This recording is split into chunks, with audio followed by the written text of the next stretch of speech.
नमस्कार। धर्म का वैज्ञानिक स्वरूप क्या है?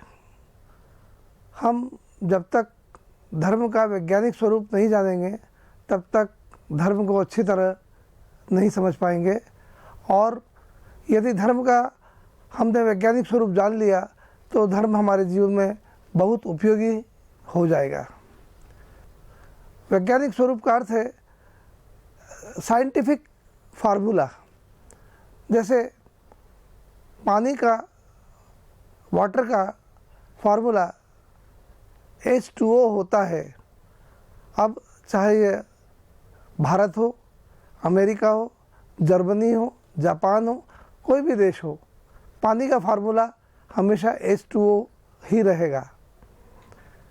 हिंदू हो, मुस्लिम हो, सिख हो, ईसाई हो, बर्मी हो, जापानी हो, अमेरिकन हो, उनके लिए भी पानी का फार्मूला H2O ही रहेगा। हज़ारों साल पहले पानी का फार्मूला H2O रहा है, हज़ारों साल बाद भी यह H2O ही रहेगा। तो धर्म अगर यदि वैज्ञानिक रूप में जांचा जाता है, परखा जाता है, देखा जाता है, तो धर्म हमेशा सनातन रहेगा, हमेशा के लिए एक ही रहेगा, क्योंकि प्रकृति के नियम कभी बदल नहीं सकते हैं। परंतु यदि हमने धर्म को कर्मकांड में बदल दिया तो फिर यह धर्म हमारे लिए लाभदायक नहीं होगा और हमें उतना अच्छा फल नहीं दे पाएगा जितना अच्छा फल दे सकता है। दीपावली का पर्व आने वाला है, हम सभी लोग तैयारी में जुटे हुए हैं। महालक्ष्मी का पूजन करेंगे, महालक्ष्मी को प्रणाम करेंगे, पर हम कैसे जानें कि महालक्ष्मी को कैसे प्रणाम करें कि वो हमारे घर में सदा निवास करे। हर व्यक्ति चाहता है महालक्ष्मी उसके घर में आए और हमेशा के लिए स्थिर हो जाए, जाना कोई नहीं चाहता है। पर होता क्या है, अनजाने में हम ऐसी भूल कर देते हैं कि महालक्ष्मी आती है और चले जाती है। देखिए कैसे होता है। हम महालक्ष्मी को नमस्कार कैसे करते हैं? साधारणतः दोनों हाथ जोड़ करके प्रणाम करते हैं। हे महालक्ष्मी माता, हमारे घर में आओ, हमारे घर में निवास करो। और इस प्रणाम करने का जो तरीका है, क्या इसका अर्थ हमने वैज्ञानिक रूप से समझा है? यदि हमारे घर कोई मेहमान आता है तो हम उसे क्या करते हैं? उसका वेलकम हम करते हैं, आइए नमस्कार। और जब वो मेहमान जाता है तब आप क्या करते हैं? तब भी नमस्कार करते हैं, नमस्कार। यदि आप कार में बैठे हैं और चौराहे पर आपकी कार रुक गई है और कोई भिखारी आकर के आपसे भीख मांगता है तो आप कहते बाबा जाओ जाओ। तो ये जो प्रणाम करने का तरीका है, यह वेलकम का भी है और डिपार्चर का भी है, आने के लिए भी है, जाने के लिए भी है। अब यदि हम महालक्ष्मी को प्रणाम इस तरह से करते हैं और ऐसे 2 बार कर देते हैं तो इसका मतलब है हमने महालक्ष्मी का आह्वान किया, वेलकम किया और जाने का इशारा भी कर दिया। नतीजा क्या होगा? हम खूब धन कमा रहे हैं, हमारे घर में खूब पैसा आ रहा है, पर चला जा रहा है। हमारी समझ में नहीं आ रहा है कि रुकता क्यों नहीं है, रुकेगा कैसे? हमने खुद ही तो विदा कर देगा इशारा कर दिया। तो हम देखें कि महालक्ष्मी को नमस्कार कैसे किया जाए कि वो हमारे घर में स्थिर रहे, हमेशा बनी रहे। महालक्ष्मी को हम किस मुद्रा में नमस्कार करें? इस मुद्रा में तो राजनेता भी नमस्कार करते हैं और वोट मांगते हैं, पर इस मुद्रा से उनका अहंकार भी प्रकट होता है। तो हमें महालक्ष्मी को ये मुद्रा में नमस्कार करना ठीक नहीं होगा, इस मुद्रा को छोड़ना होगा। तो फिर कौन सी मुद्रा में नमस्कार करें? महालक्ष्मी को हमेशा याचक की मुद्रा में नमस्कार करना चाहिए। याचक हमेशा अपने दोनों हाथ जोड़ करके इस तरह से याचना करता है। तो महालक्ष्मी को प्रणाम करें तो याचक की मुद्रा में करें। याचक कौन होगा? जो भगवान का भक्त होगा, जिसमें अहंकार नाम मात्र का नहीं होगा। तो हम महालक्ष्मी को नमस्कार इस प्रकार करें। दूसरे, महालक्ष्मी का आसन क्या है? कमल का फूल है। कमल का फूल पर महालक्ष्मी विराजमान होती है। तो ये जो हमारे हाथों की मुद्रा है, ये कमल के फूल की मुद्रा है। हम महालक्ष्मी को आह्वान करते हैं, माता आइए और हमारे घर में विराजिए, हमेशा के लिए निवास करिए, जाइए मत। तो ये कमल के फूल की मुद्रा है। ज़रा ध्यान से देखें, हिंदू भाई तो महालक्ष्मी को ऐसे नमस्कार करते ही हैं। हमारे मुसलमान भाई जब याचना करते हैं तो कैसे करते हैं? वो जब भी दुआ करते हैं तो दोनों हाथ पसार के दुआ करते हैं। दोनों हाथ पसार के दुआ करने पर क्या होता है? उनकी दुआ फलवती होती है, उनको भी बरकत होती है। और आगे चले, हमारे क्रिकेट के खिलाड़ी कैसे करते हैं? कोई गेंद को कैच करता है तो ऐसे कैच करेंगे, उनका सारा ध्यान गेंद को कैच करने के लिए ऐसी मुद्रा बनाएंगे कि वो गेंद उनके हाथ पे आ जाए। वो गेंद को ऐसे नमस्कार नहीं करेंगे।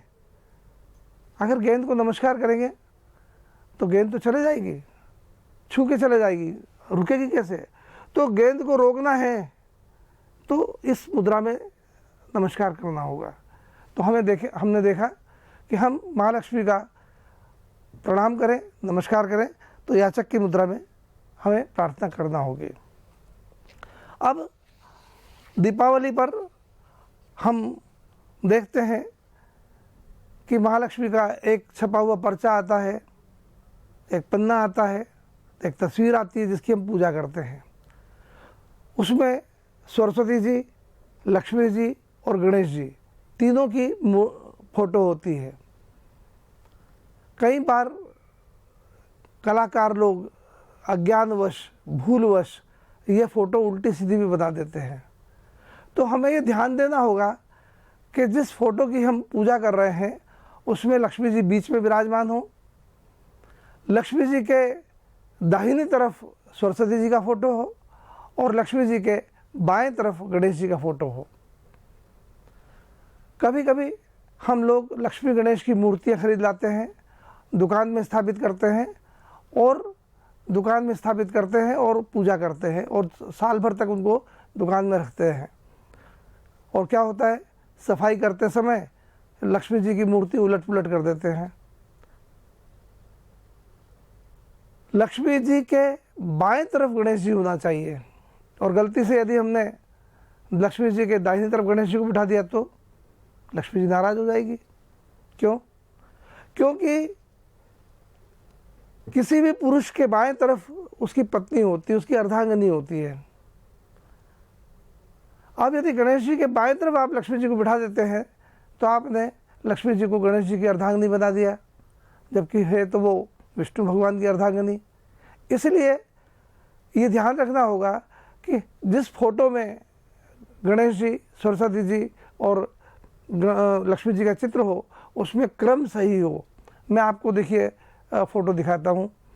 इस फोटो में देखिए सरस्वती जी दाहिनी तरफ है, बाईं तरफ गणेश जी है। पर एक फ़ोटो और दिखाता हूँ मैं आपको जिसमें कलाकार ने, चित्रकार ने उल्टा पुल्टा कर दिया है। अब यदि हम अनजाने में इस फोटो की पूजा करेंगे तो लक्ष्मी जी प्रसन्न कैसे होगी? और यदि लक्ष्मी जी प्रसन्न नहीं होगी तो हमारे घर धन दौलत कैसे आएगा? लक्ष्मी जी गणेश जी के कहाँ होना चाहिए?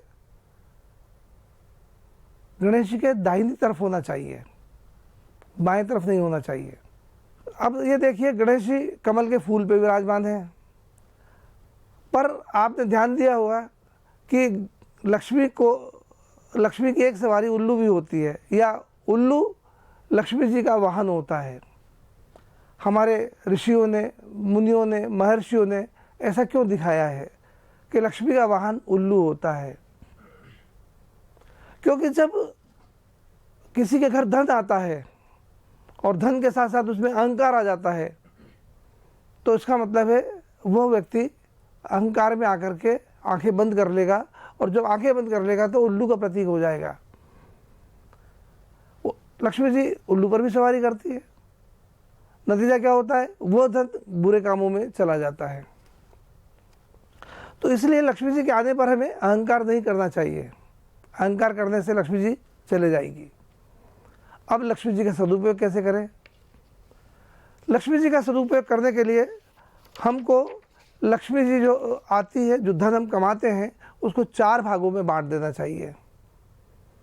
25% तो हमें अपने माता पिता की सेवा में, अपना कर्ज उतारने में लगा देना चाहिए। 25% अपना और अपनी पत्नी का भरण पोषण और घर चलाने के लिए करना चाहिए। 25% धन हमें अपने संतान की एजुकेशन पर, शिक्षा दीक्षा पर, उनके उन्नति पर लगाना चाहिए। और 25% धन बचत करना चाहिए, क्योंकि अगर हम बचत करेंगे तो बुरे समय पे हमारे को वो धन काम आएगा। आजकल हो क्या रहा है, जैसे किसी नवयुवक की नौकरी लगती है, वो तुरंत इंस्टॉलमेंट पर गाड़ी खरीद लेता है, बंगला खरीद लेता है, फ्लैट खरीद लेता है, फर्नीचर खरीद लेता है और ईएमआई भरता जाता है। नतीजा क्या होता है, उसका सारा ध्यान इस बात पर रहता है कि मुझे ईएमआई भरना है, नहीं तो ये सब चला जाएगा, तो वो स्ट्रेस में आ जाता है। हमारे पूर्वज लोग क्या करते थे, मोटा खाते थे और मोटा पहनते थे, बचत करते थे। वह बचत हमारे आने वाली पीढ़ी के भी काम में आती थी। तो हम 25% बचत करेंगे तो ही हमारे को लक्ष्मी जी फलदायी होगी, वरदायी होगी। अब लक्ष्मी जी हमारे घर में स्थिर रहे, इसके लिए हमें प्रयत्न भी करना होगा। प्रयत्न क्या करना होगा, यदि कोई मेहमान हमारे घर में आता है तो हम उसका आदर करते, सत्कार करते हैं। कभी ऐसा कोई काम नहीं करते हैं कि वो मेहमान नाराज़ हो जाए। तो लक्ष्मी जी नाराज़ नहीं हो, इसके लिए हमें क्या क्या करना चाहिए। सबसे पहला काम तो ये कि लक्ष्मी जी नाराज़ नहीं हो, इसके लिए लक्ष्मी जी का हमेशा आदर सत्कार करना चाहिए। और आदर सत्कार करने के लिए लक्ष्मी जी का प्रयोग अच्छे कामों में करना चाहिए। पर अनजाने में हम कुछ ऐसी गलतियां कर बैठते हैं जिसका हमें पता नहीं है और लक्ष्मी जी को हम नाराज़ कर देते हैं। पहला काम, यदि हमने जुए में, शराब में, किसी व्यसन में लक्ष्मी जी का दुरुपयोग किया तो लक्ष्मी जी नाराज़ हो जाएगी और चले जाएगी, हमारे यहाँ कंगाली आ जाएगी। तो जुए से, शराब से, किसी भी प्रकार के व्यसन से बचे। लोग दिवाली पर जुआ खेलते हैं और सोचते हैं कि जुआ खेलने से लक्ष्मी जी आएगी। कैसा दुर्भाग्य है, अरे बुरे काम करने से कैसे देवता प्रसन्न होगा। तो भाई इस दिवाली पर आप व्रत करें कि लक्ष्मी जी का अपमान नहीं करेंगे, जुआ नहीं खेलेंगे। ऐसे ही कुछ लोग अपने माता पिता की सेवा नहीं करते हैं, नतीजा क्या होता है, लक्ष्मी जी नाराज़ होकर चले जाती है। ऐसे ही कुछ लोग मंदिर में जाकर के पैसा फेंक के चढ़ाते हैं, भगवान के ऊपर पैसा फेंकते हैं जैसे भगवान पैसे का भूखा हो। अरे जो सारी सृष्टि का मालिक है वो भगवान आपके फेंके हुए पैसों का ध्यान रखेगा कि आपने कितने पैसे फेंके हैं। मंदिर में हम पैसा क्यों चढ़ाते हैं, इसलिए कि जो पुजारी है, जो भगवान का पुजारी है, उसका भरण पोषण आसानी से हो जाए। भगवान को आपके पैसे की कोई ज़रूरत नहीं है, परंतु भगवान को पैसा फेंक के चढ़ाएंगे तो भगवान नाराज़ होगा या राज़ी होगा। इसलिए लक्ष्मी जी का अपमान नहीं करें। मंदिर में पैसा फेंक के चढ़ाना लक्ष्मी जी का अपमान है, इसका नहीं करें। और कई लोग भिखारियों को खाना खिलाते हैं और सोचते हैं बड़ा पुण्य का काम किया है, बड़ा पुण्य का काम किया, लंगर चलता है और क्या होता है, गरीब लोग खाना खाते हैं। पर हमें ये देखना होगा कि लक्ष्मी जी का हम सदुपयोग कैसे करें। यदि हम उन बच्चों की किताबें खरीद दें जो किताब नहीं खरीद सकते हैं, उन बच्चों की फ़ीस भर दें जो अपनी फ़ीस नहीं भर सकते हैं, उनकी शिक्षा दीक्षा का प्रबंध कर दें, तो वो ज़्यादा अच्छा होगा। तो हाँ, आपको देखना होगा कि लक्ष्मी जी का सदुपयोग अच्छा से अच्छा किया जाए।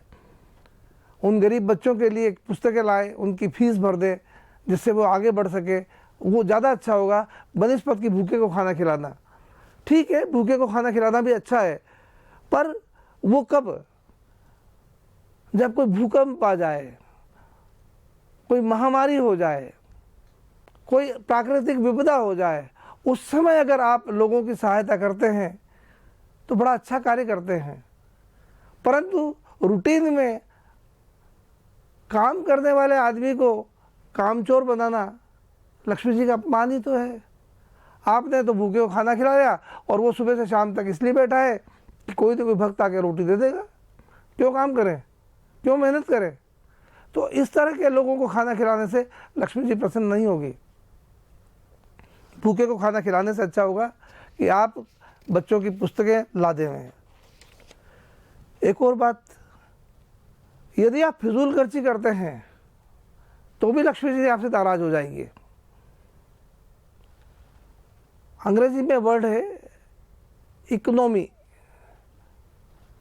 हम मितव्ययी बने। यदि कोई काम 10 रुपये का है और अगर हम 5 रुपये में कर सकते हैं तो हमें 5 रुपये में कर लेना चाहिए। फिजूल का दिखावा करेंगे, फिजूल का आडंबर करेंगे तो लक्ष्मी जी नाराज हो जाएगी। देखिए क्या होता है, एक आदमी सब्जी मार्केट में जाता है और सब्जी खरीदता है, फिर सब्जी बेचने वाले से कहता है थोड़ा धनिया फ्री में दे दे, थोड़ी मिर्ची फ्री में दे दे। इस तरह मांग मांग के वो पैसा इकट्ठा करता है और जब शादी करता है बेटे की तब लाखों रुपया पानी की तरह बहा देता है। खूब दिल खोल के खर्च करता है, बोलता मैं अपने मन की निकाल रहा हूँ।